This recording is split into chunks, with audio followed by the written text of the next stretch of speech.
Customer platform, it's time to start the day. Discover all the value you already own. Don't let solutions slip away.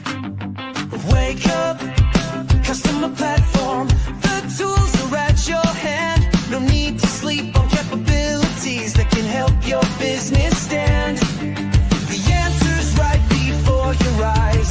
You just need to realize. Wake up, customer platform, and watch your business rise. Wake up, wake up. The platform's waiting for you. Wake up, wake up. See what your system can do. Good morning, HubSpot Nation. It is time to wake up, customer platform, with your unofficial HubSpot Updates morning show, where we help you discover the platform value you already own. I'm Chris Carolan, joined by my co-hosts Casey Hawkins and George B. Thomas. We are here every weekday morning to make sure you're not sleeping on HubSpot's true capabilities. If you're joining live, drop a hello in the comments and let us know what you're building in HubSpot today. Happy Tuesday, August 26, 2025. How we doing? Happy Tuesday. Happy Tuesday. It is busy over here, but We're great. less than a week away from inbound. I'm super curious if my amount of updates is the amount of updates that you have. My God. I also see an update that is an OMG like update. So yeah, I'm doing good, but I'm like, my goodness, what does the team sleep? They just have a lot of people. Yeah, my goodness. Resourced, folks. HubSpot is resourced for Yeah, this. without It's a not doubt. magic. A lot of businesses could take notes. Maybe it's a little bit of magic happening. It Maybe. is. I mean, they're very good. They are very, very good at what they do. Let's be frank. Or Betty, whichever, whoever you Speaking want. of Frank, AC, how's he recovering from last week's campaign? He's relieved. I think it was hard on him to keep up with the campaign, and he likes to sleep a lot. Yeah. So the greyhounds sleep like 20 hours a day. So That's a lot. I should come back as a greyhound. it is a lot of sleeping. Yes. Oh, on that note, you got a workshop. You got a 2-hour workshop coming up today too, right? For scoring. 2-hour workshop, yeah. So I told Chris and George I've got a packed schedule today, and most of that is there. I have a 2-hour block for a workshop where I'll be answering any lead scoring questions from 2 to 4 p.m. Eastern today. Oh wow, nice. There we go. Very, very. And don't forget to join us on August 28th for the Value First Data Summit, shaping up really well. And then also today, video, Ankur and Amanda from the Content Hub team are on the Admins Hug today, showing off the new video marketing platform. So check that out. Yep, we got 12 today. All right, that's what I got. Okay, we'll dive right in. God. Get moving. New lists intro page with AI suggestions. Yeah. That was the wrong button. That was not a joke. That was magic. What is it? The lists intro is a centralized experience to help you understand and manage your segments and uncover new segmentation opportunities with suggestions. Lists suggestions analyzes your goals, ideal customers, and target personas and suggests 3 segments for your consideration. Casey, can I have a minute before you say why it's important or all that good stuff? Sure. Thank you. Thank you. Ladies and gentlemen, I'm here to tell you right now, if you have not yet put your goals in HubSpot, if you have not put your ideal customers in HubSpot, oh my God, if you have not got target personas in place, I'm wondering how this new beta tool will work. Okay, Casey, go ahead. This matters because prior to the list intro page and suggestions, understanding, managing, and creating segments was manual, tedious, and time-consuming. Now you can easily create the right segment through guided creation flows plus AI-powered suggestions. To jump off of what George said, I have a client who does. I think I said this on a live. I don't know if it was here or somewhere else. I have a client that doesn't have a whole lot of data in HubSpot, and and we keep running in. I keep seeing these updates, and I'm like, this would be perfect for them. And then I go, and we just don't have. We don't have enough. We don't know. Spend time, ladies and gentlemen. You got to spend time getting the persona property. Get the personas in place. AI data sources, client profiles, ICPs, get the data in place. Like, spend the time to help us help you. Like, spend the time to get the context into the portal so that the magic stuff that HubSpot has built and will continue to build works. Clip that and put it on your socials. Good God. Yes. Document your strategy, document your data model, put it in HubSpot, and you will be enjoying yourself quite a bit. These tools cannot help you without those two things, though. All right. Sync to ads from lists.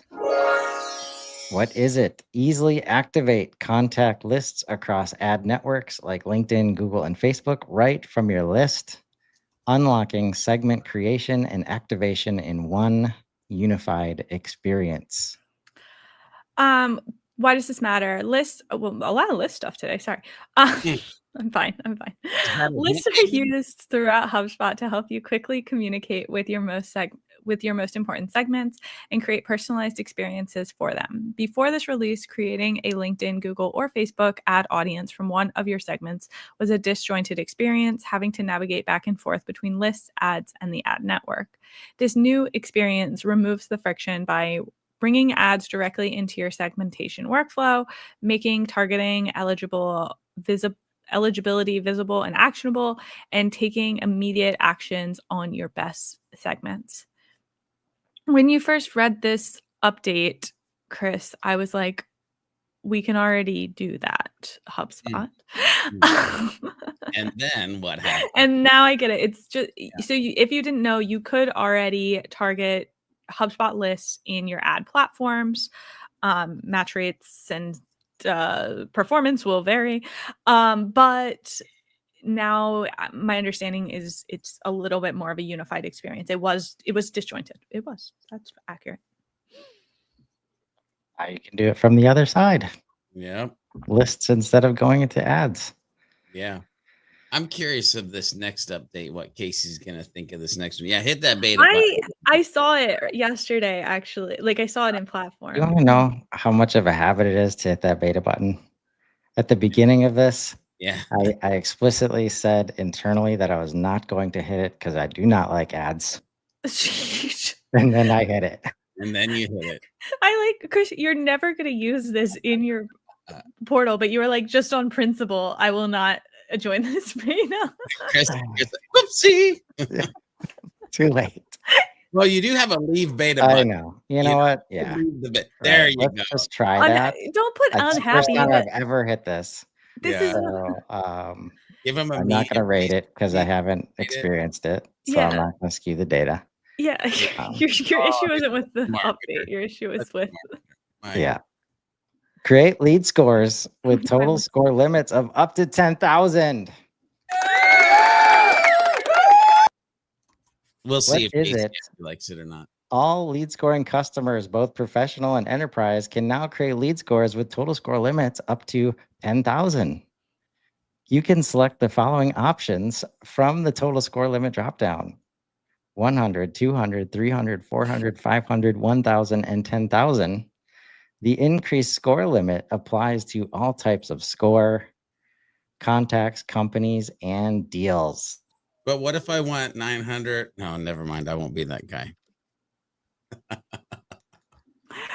Why does it matter? Customers felt constrained trying to build lead scores with lower total score limits because it was difficult to differentiate engagement levels with the total score being capped. With increased total score limits, you now have more flexibility in creating scoring rules with greater point values and interpreting the wider range of your leads' engagement activities and fit. Okay. I have basically already canceled my 9 a.m. Crispy, if you're watching. And because I can't not talk about this. So my feeling on score limits is that people ask me a lot, like, what should my MQL score be? It doesn't matter. I think this 10th, I actually don't really like this. You don't need 10,000 points. Like, you don't. If 100 is too small, then just give people 1 point when you are giving them 10 points. Like, it's not that complicated. I don't generally think people need 10,000. I think HubSpot did this because people were complaining moving from the old scoring model where there was no score limit, you just went up, up, up, up, up. And people were feeling constrained rebuilding their old scores here. However, this change, and there was another change actually last week around the groups. I think both of those changes are just a way to make the new lead scoring tool work more closely to the old scoring properties. But the new tool is better in a lot of ways. And if we are, I feel like we're just rebuilding our bad scores. We're rebuilding all of these things that we don't really need by taking some of these guardrails down, actually, that are helping us actually make more impactful scores. Clip that. I don't know. I wasn't very succinct. I need to work on my. I agree and I disagree. I don't necessarily know if we're rebuilding the score property because this lead scoring tool is way better. Mm-hmm. However, I do feel a level of flexibility is good. Also, I agree. 10,000 might have been overkill. You might have been able to cap it at 1,000. Just saying. But I do like the ability because again, if we're talking about using this tool for things outside of what the tool was meant to be used for, and actually doing scores for like discovery sessions or scores for like other creative ideas, then more points does make sense in some manners. Yeah. Here's what I want to see. I want to see the enablement and training documents for the sales team that is receiving leads. Oh yeah. Between 0 and 10,000. Well, I go back to the radar research revenue. Like I could take that 10,000, I could break it up into 3 numeric chunks and apply radar research revenue on it, and your team would know exactly what to do from a sales perspective. Are they on your radar? Should you be doing research? Should you be using Zoom info? Should you be enriching? Should you have generated revenue because they could sell the ish to you? Like it's the numbers don't. Well, careful. The numbers matter, don't matter. The mindsets over the numbers is what matters. Clip that. Okay. Does your team know what the number means? That's what matters. With great scoring tools comes great responsibility, and we have proven ourselves very, very irresponsible with scoring tools in the past. And this constraint that people were having to work in 0 to 100 was forcing people to do things in a better way. Maybe. Anyway, we'll agree. There you go. Next. I feel like I'm usually the one that disagrees with everyone, so I like being I like being on the majority of the time. Okay. You make a good point. We'll keep moving on. Default email and help desk has been available for a while. Looks like it's live today. Check that out. Optimize your social posts, captions, and best time to publish. Public beta, powered by Breeze. What is it? AI caption optimizers. Creating a post across many networks can be very time consuming. The caption optimizer gives you inflow, AI powered recommendations to improve your copy and make it network specific in just one click. We also have recommended times to post. We Yeah. use your previous Ah. engagement data to suggest top times, That's nice. not some industry benchmark standard, Mhm. Yeah. but your data to publish so you can get the most out of your reach. Hover over to see why this time was recommended for you. These little nuggets of insight, Mhm. Listen, man. I ran into this on a training 2 days ago where I was in my normal narrative. And so you can see here, this is why you want to customize that times in your settings area that we talked about. And then I was like, "Er, hang on, hit the brakes. That's actually down below this. Oh, wow, this is a new feature." And literally just started to teach it like in the moment because I was like, I need to go figure out what in the world just happened to my social tool because it's a big change. Yeah, it's huge. Pay attention, folks. Again, it can only do that if your engagement data is in Mhm. HubSpot, if you're posting from HubSpot. Product team, if you can do that in the social tool, could you please use the same information to actually customize the actual settings calendar for people? So it's not just the HubSpot general default times that goes in every portal. Like, could it adjust over time? That would be dope. Anyway. Oh, I also want this in email. Oh, ooh. Mhm. Give it There's, time. there's an app for that, by the way. But Mhm. yes. Consolidating, your toolkit, that's what your goal is, right? Yeah, I hear you. But the 7 cents does something what you just kind of alluded to. Anyway, moving on. Forecast, submission cadence, and reminders. Get those forecasts in, folks. Another What bait. is it? You now have the power to set a consistent forecast submission cadence for your team and send automated reminders to ensure timely submissions. This matters because managers have long struggled to implement consistent forecasting processes. Without built-in structure or reminders, getting reps to submit forecasts reliably often means manually tracking them down, leading to low participation and incomplete data. This not only wastes valuable time, but undermines accuracy and trust in your forecasts. Before today, submission status indicators offered some visibility into recency of submission, but lacked due dates, flexibility, and reminders. With this new feature, you can ensure complete up-to-date forecasts without chasing reps, make reps' lives easier with reminders, say goodbye to scattered spreadsheets and manual follow-ups. By driving better rep participation, you're improving both your team's forecasting hygiene and your visibility into pipeline health so that you can proactively spot and mitigate risks. Okay. This is the most we feel your pain post I think I've ever seen in product updates. This is literally HubSpot saying, listen, bro, or broette, we feel your pain. We will digitally slap them across the back of the head and let them know to get their ish done. Like, that is what this is saying. Like, your reps don't do what you need them to do. We'll digitally poke them so they'll do what they need to do so that you can actually do what you need to do, which is your work Mm-hmm. instead of chasing them down. I love you, HubSpot.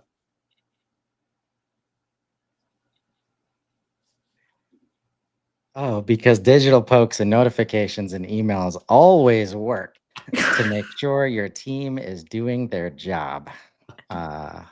Moving on. Insert Gmail rule, move to archive. Jesus.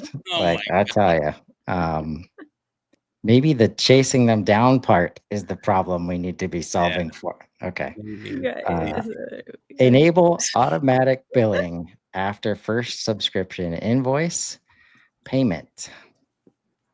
What is it? You now have more options for subscription billing. With this update, you can set up subscriptions to automatically charge after the first invoice payment, which gives you flexibility in how you collect and store payment methods.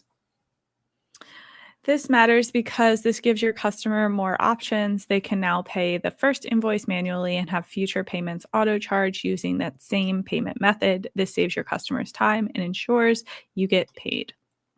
Yeah. Man, payments have come a long way. Like this right here. And then the other day, I literally had an opportunity to build something that I didn't even know was able to be built in HubSpot, where we did a $1 7-day trial and then a monthly subscription after that. And it was in the same payment link that people could use. It was magical. Like if you haven't used Commerce Hub, you need to use Commerce Hub. I know we're short on time. I'll shut up. It's so good. We'll be talking more about that on Thursday.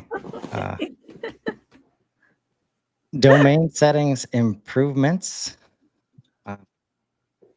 Lots of stuff here. Yeah. We have made a number of improvements to domain settings management. Below is a short list of some of those changes.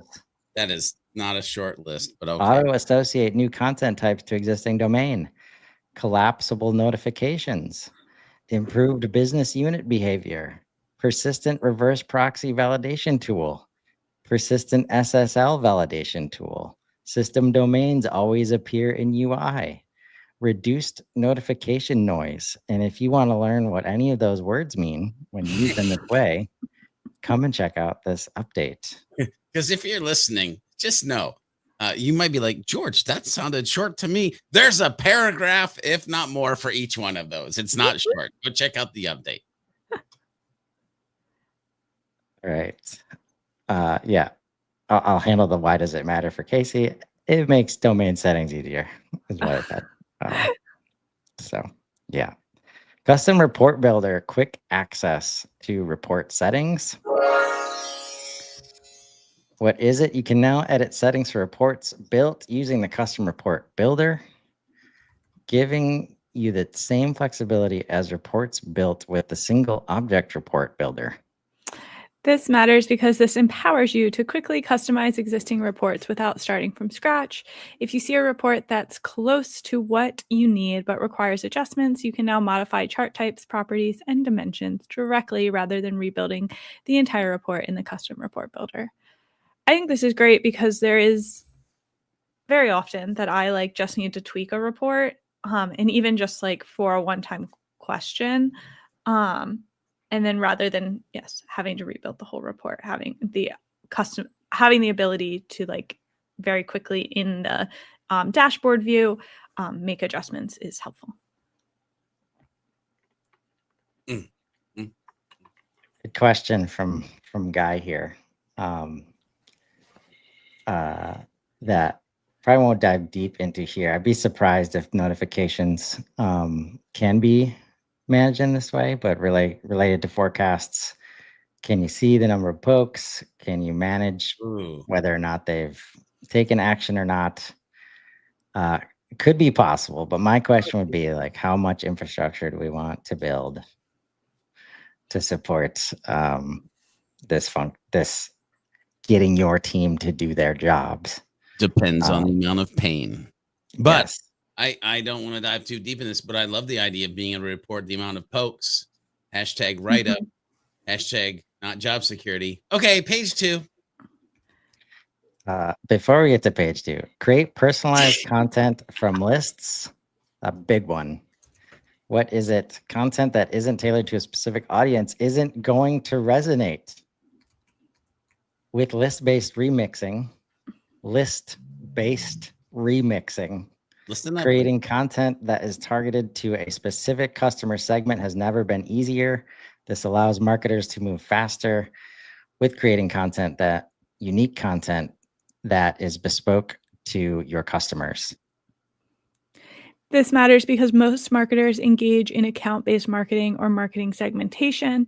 With list-based remixing, you can turn your contact list into context that our AI can use to create unique content that is tailored to your audience. Check it out, folks. That's very cool. So much. Really powerful.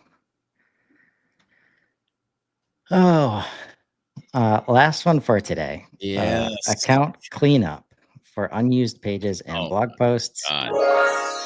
What is it? The account cleanup app in your come settings on. area now supports automated cleanup for new types of marketing content, landing pages, website pages, and blog posts. The automation will archive all unpublished pages and posts that haven't been modified in over 6 months. Why does this matter? Account cleanup helps HubSpot admins identify and quickly remove unused assets using automated and manual tools. This helps you focus on high impact tasks and reduce clutter in your account. I checked this out recently. I was working with a client on cleaning up their portal, and this kind of just like came in right at the right moment. I'm not a historic like deleter of things. But I like the rules here about like if it's unpublished, if it hasn't been modified in over 6 months, archiving. I mean, I think that just it makes sense. It makes sense. Is this thing on? Is this thing on? When your portal can self-audit and your portal can self-clean up, what is there to continue to do? Make better content. Value. Be better. Oh man, all of the things that you haven't made time to do before because you've been busy worrying about your data cleanup, or you haven't been worried about it, which makes everybody else take longer to do their job because they got to wade through all the bad data. It's like at my house, if I can't keep up with the cleaning of my house, because I have 2 kids living here now and it's crazy all the time. Now I don't have time to like change the doors that we wanted to change because all we're doing is like trying to keep up with like exactly right. And if you have access to a HubSpot portal that has product updates in it, come and check out bonus number 12 update today that we're not gonna cover, but you might want to come check it out. Remember, folks, you probably already own the solution you're looking for in HubSpot, and it might be super duper lists, suggestions, new front page of lists, doing all the segmentation on your behalf if you have all the data in the system. Sometimes you just need to wake up to it. Join us tomorrow morning live at 7:30 a.m. Central, or catch us anytime on Spotify and Apple Music. Drop your biggest takeaway in the comments and let us know what capabilities you want to wake up to next. Until then, I'm Chris Carolan. I'm Casey Hawkins. And I'm George B. Thomas. And this has been Wake Up Customer Platform. Now go build something amazing. Have a great Tuesday, everybody.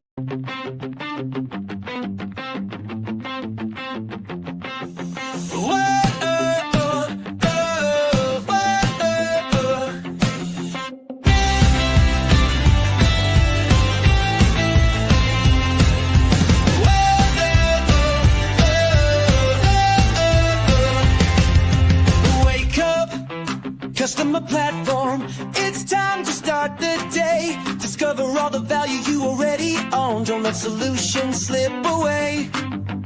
Wake up, customer platform. The tools are at your hand. No need to sleep on capabilities that can help your business stand. The answer's right before your eyes.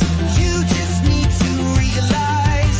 Wake up, customer platform, and watch your